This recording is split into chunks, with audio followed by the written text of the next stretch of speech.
Poker?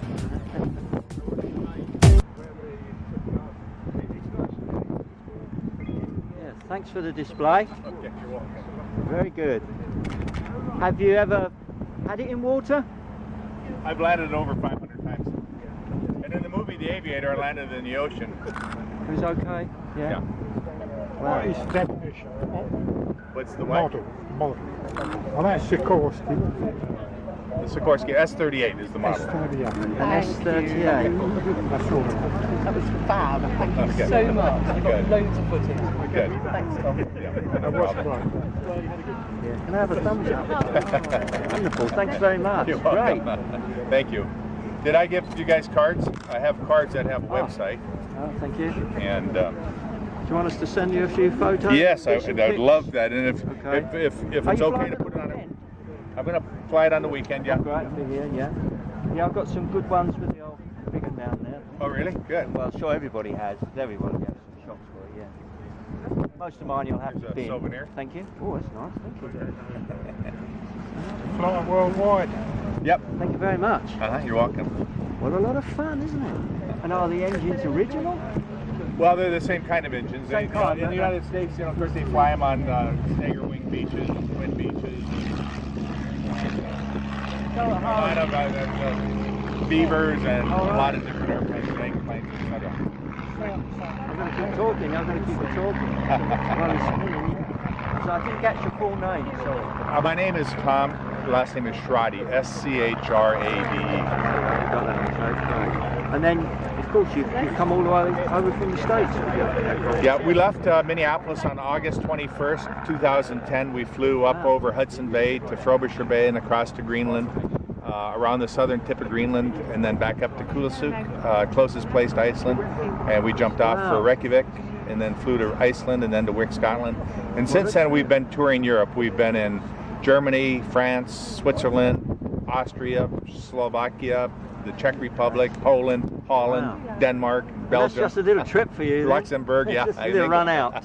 Yeah, just headed out for the day. Oh, thank you very much. Smashing. A lot of interest then.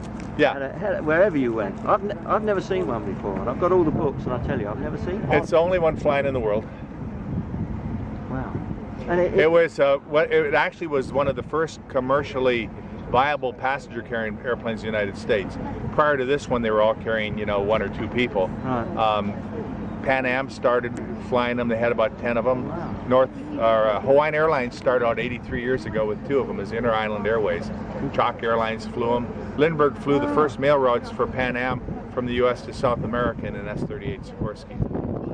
And the zebra paint job, is that to keep the zebras off, or is it Well, just no, actually, this one's painted like one that was flown in Africa by Osa and Martin Johnson in 1934-35. They painted it like a zebra because they thought the natives would be less intimidated with something that they knew.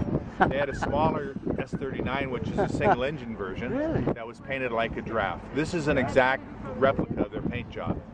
And if you look on my website, unlimitedadventure.com, there's a lot of information and pictures that were taken in Africa in 1934 and 35. They made one of the first full-featured movies, that's movies with sound, was called Baboona, and it was very popular all over the world at that time. People could watch the natives and hear them dance and sing and hear the lions roar and the elephants. Right in the midst of it, and then with the layout in there, you could have your tea and crumpets virtually, couldn't you? You really could, with all your full regalia, and you're there in amongst all this wildness, so to speak.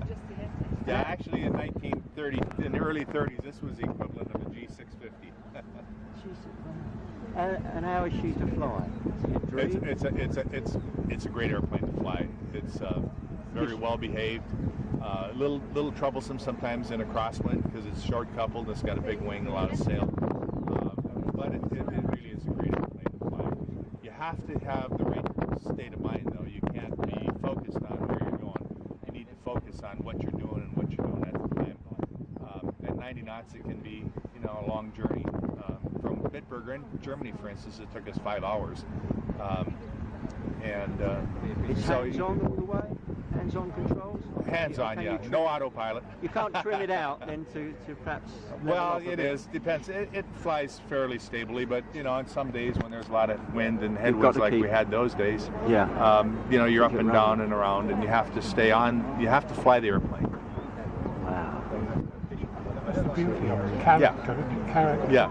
It's character, isn't it? It kind of reminds me of driving a big old Packard or Rolls Royce from 1930s. You know, a big automobile or a big airplane. It's kind of a lumbering airplane. It's when they sold it, when they designed it initially, they advertised it as a flying yacht, and they tried to make it that way. And other people would call it an explorer's yacht because a lot of the explorers from the early 30s were using it to go to exotic destinations. For instance, Osa and Martin Johnson took 2 of them to Africa, and you can imagine what a challenge it was to fly in Africa in the early 30s.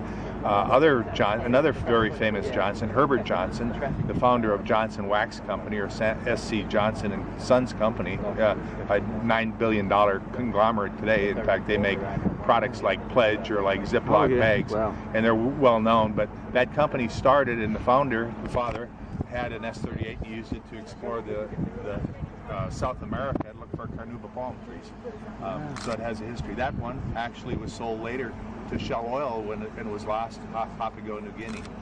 So you can see that these airplanes were used to get adventurers to the far corners of the world. And so there was more than obviously I thought there was. Yeah, there were 111 of them built. Pan Am had a number of them. And during World War II, a lot of these S-38s, at least in the United States, that were available yet, were used to do short patrol. The sister ship to this one, the S-39, was actually used by the Coast Guard, and unfortunately it was lost in a storm near Sabine, Texas.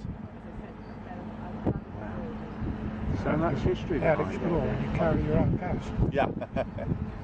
Yeah, we carry 340 gallons of gas. It gives us a range of about 550 nautical miles, or a little over 700 statute miles.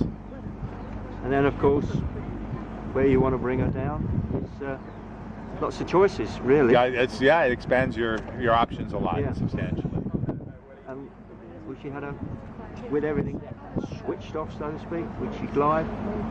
Oh yeah, it glides. It sinks fairly fast, but it still glides. I mean, just because the engine's on doesn't mean you're not going to go. And the more altitude you have, the better safety margin of error you have. Unfortunately for me, I tend to enjoy flying low and slow and close to the ground. So if my engine's ever quit, I'm going to have to make some decisions pretty quick. And have you ever had to put her down in an emergency? No, it's been very reliable. I've got that outline. Yeah. And so the weekend you might be in your safari gear, will you? With the big hat. Yeah, I have a safari hat. I have a pit hat in the back. Still looking for a jungle jacket. And the other question, how long is the range for taking off on water? How long would you have to transverse? Well, it depends a lot on how heavily